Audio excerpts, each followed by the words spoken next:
Армысыздар, фотодан көрген кезде бақытты, как будто басында ешқандай проблемасы жоқ болып көрінетін құрметті көрермендер.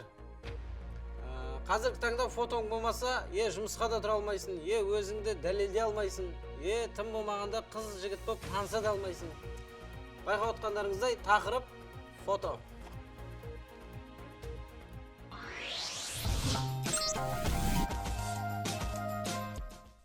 Бүгінгі студиямыздың қонағы тек қана 3-ке дейін ғана санай алатын фотограф Ернар Сакупов мырза.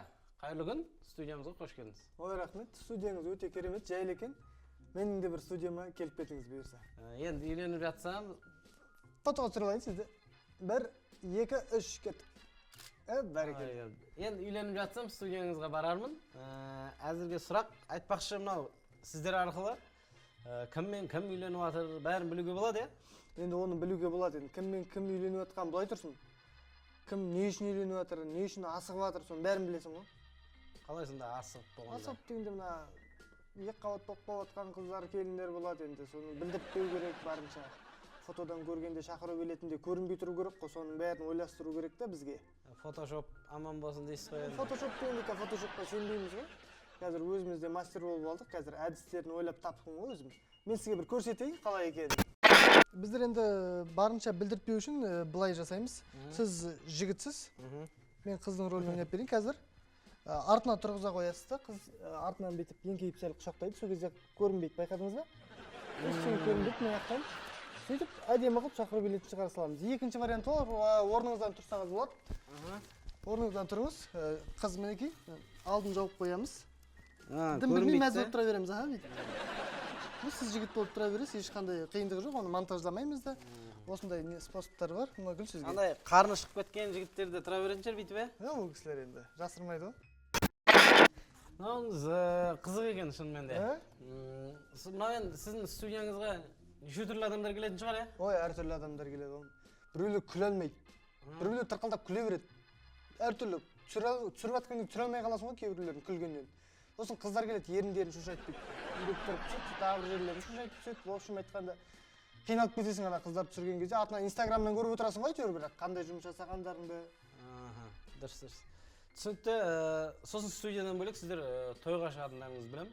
Енді бәрі сол ғой. Тойда қонақтарды суретке түсіргенмен студиядағы адамдар қалай айырмашылық?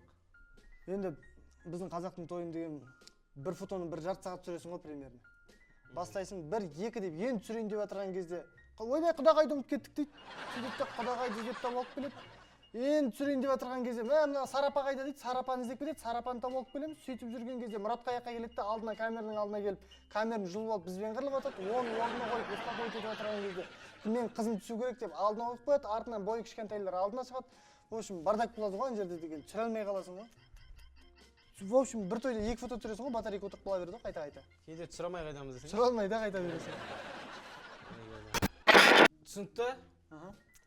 Содан кейін мынау тойға барған кезде мен өзім жиі байқаймын. Мынау сіздердің фотографтарды сыртынан қарасаң бір как будто бір кинодағы агенттер ұқсап жүреді анау. Қалай сонда онда детектив ұқсап жүресіздер да сіздер ше? Фотографпен жүресіздер, біреуді іздеп жүрген, қылмыскер іздеп жүрген ұқсап. Бүйтіп түсіресіздер, тағы ана жақта столдың артына тығылып жүріп бүйтіп түсіресіздер.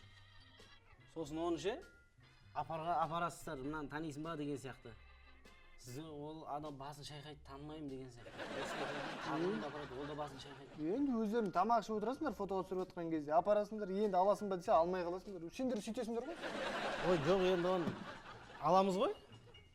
Бірақ алғаннан кейін киімнің қалтасына сала салсын, ол үйге барамын дегенше мыж-мыж болады. Одан да сол ақшаға сурет алғанша таксимен жетіп алсақ дейміз да үйге.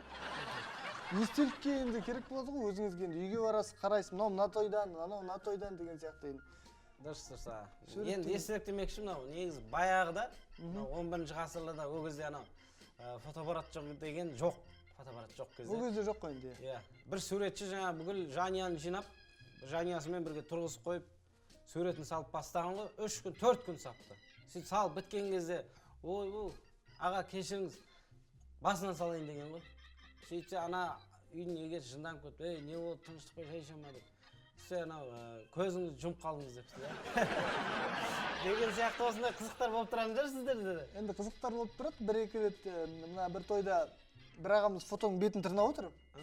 Аға, не алып тырнап отырсыз фотоның бетін десем, мына кісінің артында мен бармын деп қояды.